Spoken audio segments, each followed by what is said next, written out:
پاکستان کی نمائندگی کرتا ہوں پاک فضائیہ میں، اس بلو یونیفارم میں آپ کے سامنے ہوں۔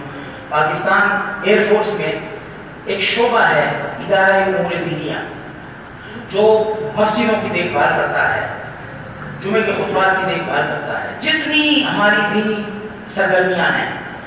میرے پاس اگر ملٹی میڈیا ہوتا تو میں آپ کو دکھاتا کہ ان سب کی نگرانی ہمارے ذمہ ہے۔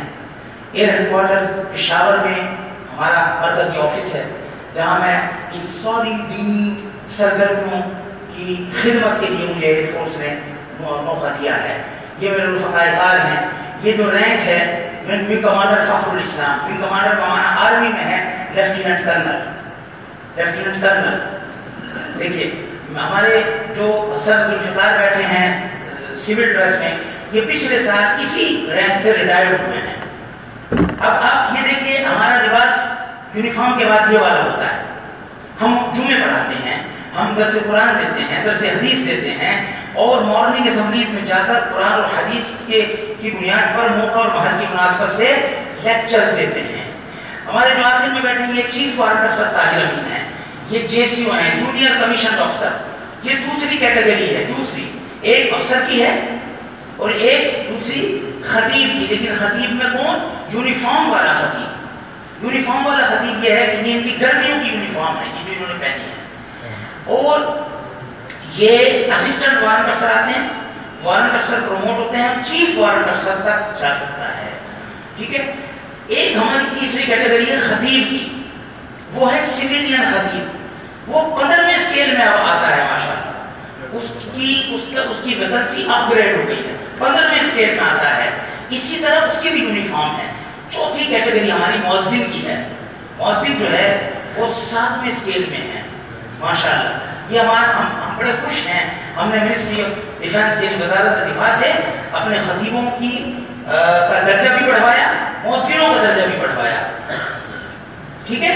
اچھا میں اب آپ کے سامنے کوالیفیکیشن رکھنا چاہتا ہوں، تعلیمی اہلیت کیا ہے۔ یہ جو افسر ہے اس کی تعلیمی اہلیت ہے آپ کے جامعہ اشرفیہ کی سند۔ کسی کے پاس وفاق کی سند نہیں ہے تو نہ ہو۔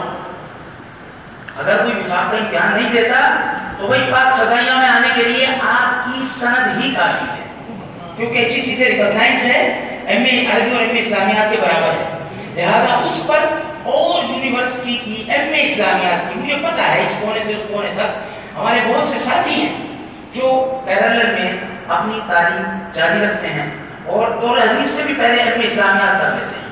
میرا اپنا بیٹا جو ہے وہ اس سال موقوف علیہ میں ہے، لیکن وہ ایم اے اسلامیات ماشاءاللہ کر چکا ہے اور اب ایم فل اسلامیات بھی کر رہا ہے۔ یہ پیرالل میں چلتا ہے، اور یہ کس وجہ سے اتنی صلاحیت اور قابلیت آتی ہے؟ یہ جو علم دین کی برکت ہے، علم دین کی برکت ہے۔ ہمارے شعبے میں آنے والا ایئر فورس کے باقی سارے لوگوں سے مختلف ہے اور ممتاز ہے کہ اس کی ڈبل کوالیفیکیشن ہوتی ہے، ڈبل کوالیفیکیشن ہوتی ہے۔ اس لیے کسی کو کسی بنیاد پر بھی احساس کمتری نہیں ہونا چاہیے۔ اللہ کا شکر ہے پورے اعتماد سے، پورے نظریاتی طاقت سے اور اپنے اساتذہ کرام کی دعاؤں کی برکت سے ہر جگہ پر پورے اعتماد سے اللہ کا دین پیش کرتے ہیں الحمدللہ۔ تو یہ 4 کیٹیگری تھی۔ خطیب کے لیے کوالیفیکیشن میں کمی ہے، دور حدیث تو یہی ہے آپ کی یہی سند، اور اس کے ساتھ ایف اے یا ایف ایس سی، بس یہ ہے۔ اور جو سویلین خطیب 15ویں اسکیل کا وہ میٹرک کے ساتھ دور حدیث کر کے آئے تو اس کا بھی انتخاب ہو جاتا ہے۔ مؤذن کے لیے مڈل ہے، حافظ ہے، قاری ہے۔ یہ شرائط ہے میں نے جو بتائیں۔ عمر کی حد افسروں کے لیے 28 سال ہے، 28 سال آخری حد ہے۔ میرا خیال ہے آپ سارے ابھی ایج بریکٹ میں موجود ہیں، کوئی 22 سال کا ہوگا، کوئی 23 سال کا ہوگا، تو آپ کے پاس مواقع ہیں۔ آپ ایم اے اسلامیات اگر نہیں ہے تو وہ بھی کر سکتے ہیں، آپ کے پاس پھر بھی جو عمر کا بریکٹ ہے وہ موجود ہے۔ تو یہ، اور ہمارے جو خطیب ہیں ان کی 30 سال کا ایج بریکٹ ہے، تو وہ اور زیادہ ہے۔ تو یہ تو میں نے آپ کو بتائی وہ چیزیں جو آپ آ کیسے سکتے ہیں۔ اب میں آپ کو بتانا یہ چاہ رہا ہوں کہ یہ براہ راست جہاد کا شعبہ ہے، براہ راست جہاد کا شعبہ ہے، بالواسطہ نہیں ہے۔ اور مجاہد کی فضیلت کا آپ سے زیادہ کس کو علم ہو سکتا ہے؟ آپ ہوا بازوں کو جہاد کی ترغیب دینے کے لیے معمول کیے جائیں گے. ایک تو یہاں ہے نا دعا کر رہے ہیں، یہ بھی بڑی بنیادی چیز ہے. لیکن ایک براہ راست ان کے سامنے آپ لیکچر دے رہے ہیں، بیان کر رہے ہیں جہاد کی فضیلت، مجاہدین کی فضیلت پر، جمعے کا خطبہ دے رہے ہیں، درس حدیث دے رہے ہیں، تو ان کی جو موٹیویشن اور ان کا جو جذبہ ہے آسمانوں کو چھوتا ہے. روزانہ آپ دیکھتے ہیں جہاز کریش ہوتے ہیں، روزانہ لوگ شہید ہوتے ہیں. تو بھائی جب شہید ہوتا ہے نا کوئی، تو کچھ دنوں کے لیے نا بندہ بیٹھ جاتا ہے، حوصلے پست ہو جاتے ہیں. میرے ساتھ کام کرنے والا شہید ہو گیا، میں جہاز کیسے اڑاؤں؟ آپ کو میں یقین دلاتا ہوں جس دن کوئی شہید ہوتا ہے اس دن فلائنگ زیادہ ہوتی ہے. سبحان یہ کون سا نقصان ہے؟ یہی تو ہماری منزل تھی. فوزت ورب الکعبہ، میں کامیاب ہو گیا. تو کفار حیران ہوتے تھے کہ کیونکہ وہ صرف اسی جان کو اصل جہان سمجھتے ہیں. مسلمان کہتے ہیں اس سے گزر کے کامیابی کی سرحد کے اس پار جاؤں گا.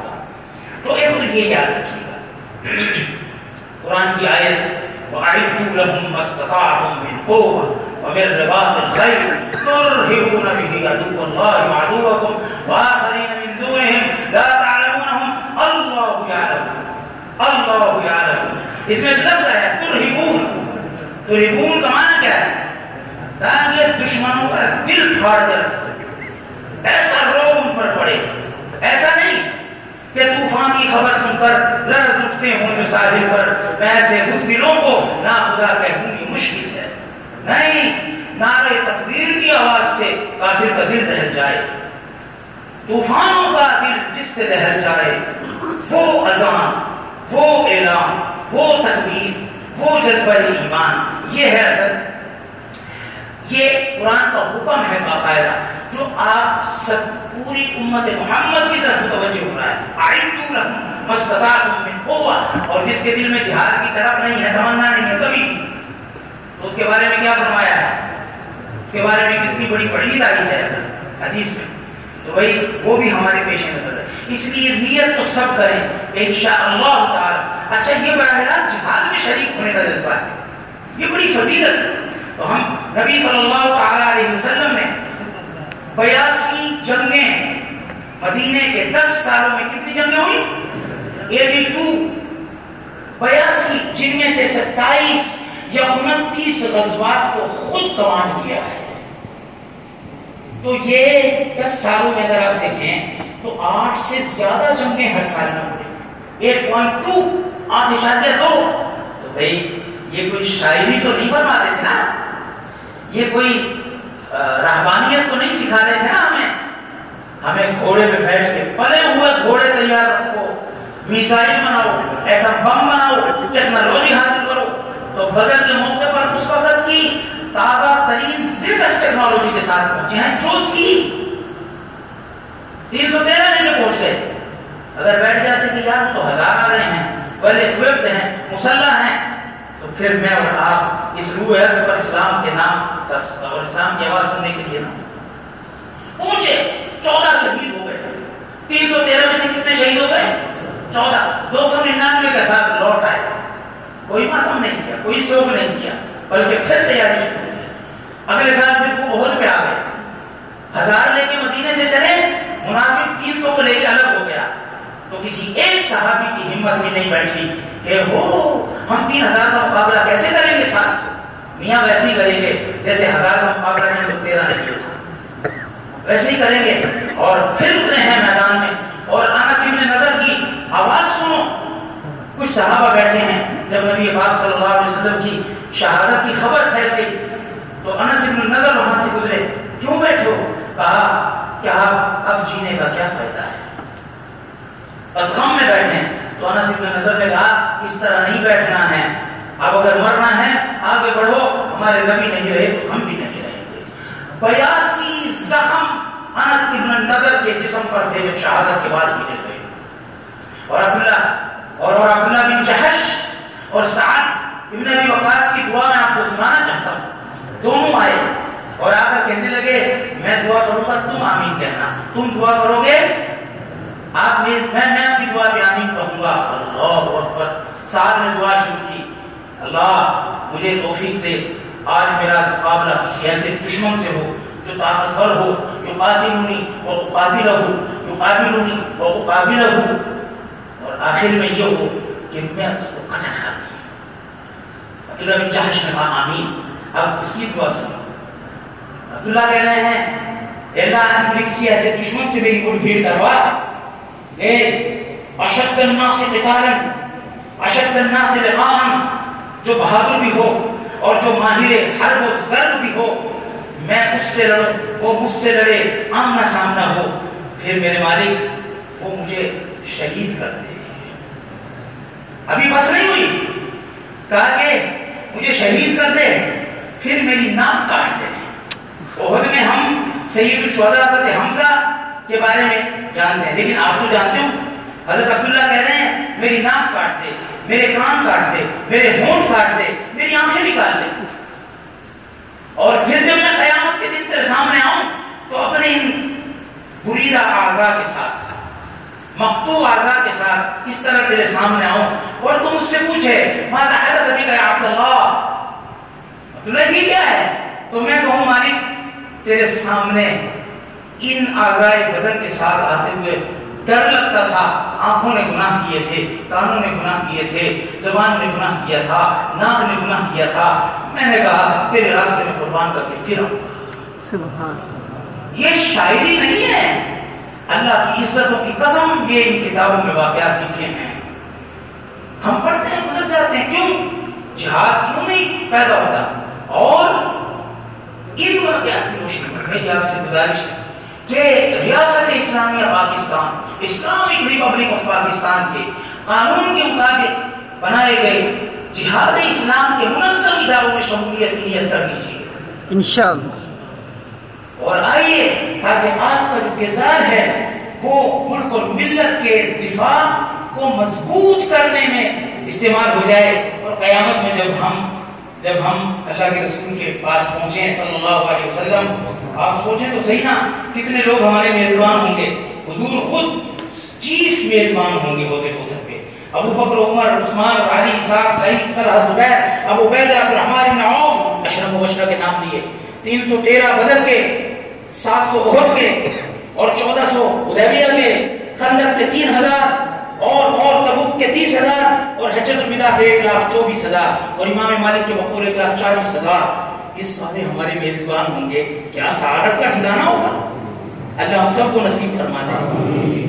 تو اس کے لیے میں آپ کے سامنے حاضر ہوں، امید درخواست دے کے کہ ہمیں غیر نہ سمجھیں، ہم آپ ہی کے ہیں، آپ ہی کے بھائی ہیں، یہ روزانہ جو شہید ہو رہے ہیں، ایک دن بھی کوئی ایسا نہیں ہوتا جب یہ آپ کو خبر نہ ملتی ہو کہ فلاں فوجی، فلاں سپاہی، فلاں افسر شہید ہو گیا۔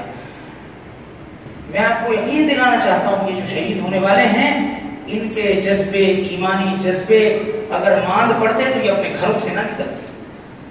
کیا چھوٹی چھوٹی تنخواہ کے لیے کوئی جان دیتا ہے؟ یہ جو بچے کل پرسوں مدرسے میں شہید ہوئے، یہ بچے کیا نوکریوں کی تلاش میں پڑ رہے تھے؟ یہ تو اللہ اور اس کے رسول کی محبت میں قربان ہو گئے۔ یہی سلسلہ ہے ہر مسلمان کا اور مسلح افواج پاکستان کے ارکان کا اور کارکنان کا۔ مسلح افواج پاکستان میں آرمی، نیوی اور ایئر فورس ہے۔ ایئر فورس میں شمولیت کی دعوت ہم کیوں دے رہے ہیں؟ سب میں جس کو جہاں موقع ملے جائے، لیکن ایئر فورس کے فضائل میں آپ کو سنانا چاہتا ہوں۔ 3 فضائل ہیں جس سے یہ باقی فورسز سے ممتاز ہوتی ہے۔ ایک تو یہ ہے حضرت کہ یہ نبی صلی اللہ علیہ وسلم کے زمانے میں نہیں تھی، آرمی تھی، بری فوج تھی، اس کے بعد نیوی آئی، اور آپ کو یاد ہے ہمارے پہلے امیر البحر کون تھے؟ امیر معاویہ رضی اللہ تعالی عنہ وارضا، پہلے امیر البحر تھے، پہلا بحری بیڑا ہم نے بنایا۔ اللہ حضرت معاویہ کو جزائے خیر دے، امت کے لیے اسوہ چھوڑ کر چلے گئے۔ تیسری ایئر فورس ماڈرن فورس ہے۔ میں مولانا طارق جمیل صاحب کے بیان میں، ہم نے ان کو اکیڈمی میں بلایا تو وہ ہوا بازوں سے خطاب کر رہے تھے، عجیب بات انہوں نے کہی، کہنے لگے تھوڑے واسطے تو اللہ نے شیلڈ بھی کوئی وکری بنائی ہونی ہے، بھائی آپ تو یار ہوا میں شہید ہو رہے ہیں، فضا میں شہید ہو رہے ہیں، اور یہ کون سی شہادت ہے؟ اللہ اس کا رتبہ بھی اور ہی رکھے گا، اور ان کو جہاد کی تیاری کے لیے ترغیب دینے والوں کا رتبہ پھر کیا ہوگا؟ تو ایک تو یہ سب سے بڑی فضیلت ہے۔ دوسری فضیلت یہ ہے کہ چھوٹی سی ہے، سہولیات بہت زیادہ ہیں ماشاءاللہ، آپ انجوائے کریں گے، جو بھی اللہ کرے گے اس میں آئے تو آپ کہیں گے کہ بھئی بات بڑی سچی تھی۔ یہ میرے ساتھ خطیب بھی ہیں، ہمارے ساتھ افسر بھی ہیں، اور میرا مؤذن میرے ساتھ نہیں ہے، ورنہ وہ آپ کو پتا تھا کہ کیسا خیال رکھتی ہے ایئر فورس۔ تیسری جو بات ہے سب سے اہم، اگر آپ نیوی میں جاتے ہیں نا تو نیوی کراچی میں ہے، صرف کراچی میں ہے۔ لاہور میں ایک یونٹ ہے آپ کے نیول وار کالج، اور اسلام آباد میں نیول ہیڈ کوارٹر۔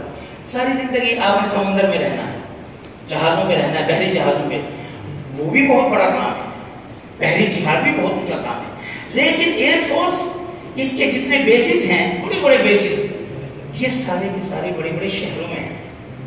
تو گویا کہ شہری زندگی آپ انجوائے کر سکیں گے۔ آرمی میں اگر آپ جاتے ہیں تو آرمی آپ کو صحرا میں بھی لے جائے گی، سیاچن بھی لے جائے گی، گلیشیئرز بھی لے جائے گی، گلگت بلتستان کی برفانی تودوں میں آپ، بہت بڑا جہاد ہے، انکار نہیں ہے، لیکن بھائی انسان تھوڑا سا سہولت پسند بھی تو ہے نا، تو اگر سہولت والا جہاد مل جائے اور فضائل وہی ہوں تو بھائی کوئی برائی ہے کیا؟ ہاں، نبی پاک صلی اللہ علیہ وسلم کی سنت مبارکہ کیا تھی کہ جب آپ کو دو کاموں کو اختیار دیا جاتا تو آسان کام، امت کو میسج دیا ہے بھائی مشکل کام جو ہے اگر اس کے مقابلے میں آسان آپشن موجود ہو، آسان کی طرف جایا جائے۔ ٹھیک ہے جی، یہ اس کے فضائل ہیں جو میں آپ کو بتا رہا ہوں۔ اس لیے میں آپ سے کہہ رہا ہوں کہ سہولتیں اور یہ شہری زندگی اور سیٹلڈ لائف ہے، موومنٹ نہیں ہے زیادہ، تو یہ جنگ ہوتی ہے تو ہم پھر مجاہدین کے ساتھ اپنے خطیب کو بھیج دیتے ہیں تاکہ یہ ان کو مورچے پر نمازیں پڑھائے، تو ماشاءاللہ ایکٹیو جہاد کا بھی اجر مل جاتا ہے۔ اللہ پاک ہم سب کو اس کا اجر نصیب فرمائے۔ اس ڈائریکٹریٹ میں جس کی ہم نمائندگی کر رہے ہیں، میں نے عرض کیا ادارہ امور دینیہ ہے، باقاعدہ موجود ہے، اور اس کے تحت ہم اللہ کے دین کی خدمت کر رہے ہیں۔ آپ یقین جانیں یہ بات کہتے ہوئے نا مجھے بڑی شرم آتی ہے، لیکن چونکہ اصطلاح ہے، اصل میں ہم اپنے آپ کی خدمت کر رہے ہیں۔ دین تو میرے اللہ کا ہے، کوئی بھی نہ ہو تو میرے اللہ کسی کا محتاج نہیں ہے، لیکن میری بڑی سعادت ہے کہ میں اللہ کے دین کی نسبت سے اپنی زندگی گزارتا ہوں۔ اللہ اس کو مرتے دم تک قائم رکھے، اور مرنے کے بعد اسی نسبت پہ اللہ ہمارا حشر کر دے۔ 5 وقت کی نمازیں، اذانیں، درس قرآن، درس حدیث اور موٹیویشنل لیکچرز، ترغیبی خطبات، اور اس کے علاوہ اپنے بچوں کو حفظ بھی کرواتے ہیں۔ 18 مکتب ہیں، مدرسے، 25 مدرسے ہیں اس وقت ایئر فورس میں، جو ایئر فورس کے بچوں کو حفظ کروانے کے لیے 24 گھنٹے لگے ہوئے ہیں، اور ناظرہ کی کلاسیں تو ہر چھوٹی بڑی جگہ پر موجود ہیں۔ ہمارے اہداف کیا ہیں؟ ہم چاہتے کیا ہیں؟ کیا بنانا چاہتے ہیں ایئر فورس؟ اعلیٰ اخلاقی اقدار اور دینی اور روحانی عقائد کی اشاعت اور ترویج، یہ ہمارا پہلا ہدف ہے۔ اور اس ہدف کے حصول کے لیے ہمارا طریقہ کار کیا ہے؟ بین المسالک ہم آہنگی۔ بین المسالک ہم آہنگی کا مطلب یہ ہے کہ مسلمانوں کے اختلافات صحابہ کرام کے دور سے ہی، اور بلکہ نبی پاک صلی اللہ علیہ وسلم کے دور میں، آپ کو یاد ہے بنو قریظہ کے سفر میں کیا ہوا؟ آپ بہت سے تشریف لائے، زخمی بھی تھے، 70 صحابہ شہید بھی ہو گئے تھے، 70 ہی زخمی بھی تھے، خود رسالت مآب صلی اللہ علیہ وسلم زخمی تھے۔ تو آپ نے دیکھا، آپ نے اپنے ہتھیار مبارک اتار دیے تو جبریل تشریف لائے، کہا یا رسول اللہ ابھی تو فرشتوں نے ہتھیار نہیں اتارے، آپ نے کیوں اتار دیا؟ ابھی تو ہم نے ایک اور مہم پہ جانا ہے۔ اور پھر بنو قریظہ کی مہم، آپ نے صحابہ کو حکم دیا کہ بنو قریظہ پہنچو، اور دیکھو بنو قریظہ پہنچ کر، بخاری میں عصر کی نماز ہے، مسلم میں ظہر کی نماز ہے، وہاں پہنچ کر نماز پڑھ دی، وہاں پہنچ کر نماز پڑھ دی۔ تو صحابہ نے دوڑ لگا دی، رستے میں ظہر کی نماز کا وقت ہو گیا یا عصر کی نماز کا وقت ہو گیا، میں ہم فی الحال عصر کو ریفرنس بناتے ہیں، تو صحابہ میں دو جماعتیں ہو گئی. سن لیجئے اختلاف کی نوعیت بتانا چاہتا ہوں اور اختلاف کا ادب بتانا چاہتا ہوں. تو ایک جماعت نے کہا کہ بھائی نماز پڑھو، دوسری نے کہا بھائی نبی پاک صلی اللہ علیہ وسلم کی کلیئر انسٹرکشنز ہیں کہ نماز ادھر جا کے پڑھنی ہے. تو انہوں نے کہا کہ بھائی آپ کا مطلب یہ نہیں تھا، آپ کا یہ مطلب نہیں تھا. میرے نبی پاک صلی اللہ علیہ وسلم کے شاگرد اب اس کی انٹرپریشن کر رہے ہیں، ترجمانی کر رہے ہیں کہ مطلب کیا تھا کہ بھائی جلدی روانہ ہو جاؤ، اثر تک پہنچنے کی کوشش کرو، پہنچو اثر تک. انہوں نے کہا نہیں یہ نہیں تھا، ہم تو ظاہری حکم کو مانیں گے. وہ سفر جاری رہا، انہوں نے رک کے نماز پڑھی. اللہ کے رسول صلی اللہ علیہ وسلم اور جو بنو قریظہ پہنچ رہے تھے ان کی نماز قضا ہو گئی، مغرب کے بھی بعد پہنچے. آپ کے سامنے مقدمہ پیش کیا گیا تو آپ مسکرائے.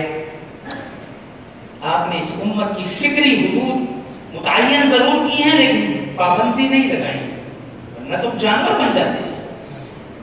اگر یہ ہمارا انٹلیکٹ اور ہماری اجتہادی صلاحیت، لوگ کہتے ہیں اجتہاد کا دروازہ بند ہے. یہ جو علماء کام کر رہے ہیں دن رات، یہ جو نئی سچویشنوں میں فتوے دے رہے ہیں ہمارے دارالفتہ، یہ اجتہاد نہیں ہے. نئی صورتحال کو کیسے ایڈریس کر رہے ہیں؟ اصل میں عوام ہوتے ہیں جاہل، اور جو ٹی وی پر آنے والے ہیں دانشور، وہ ان سے بڑے جاہل ہیں. وہ دانشمند نہیں ہے، بس دانشور ہیں.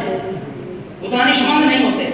تو بس ان کو ایک خاص حلیے سے چڑ ہے، تو وہی اس چڑ کو بھی میں نے دور کرنا ہے.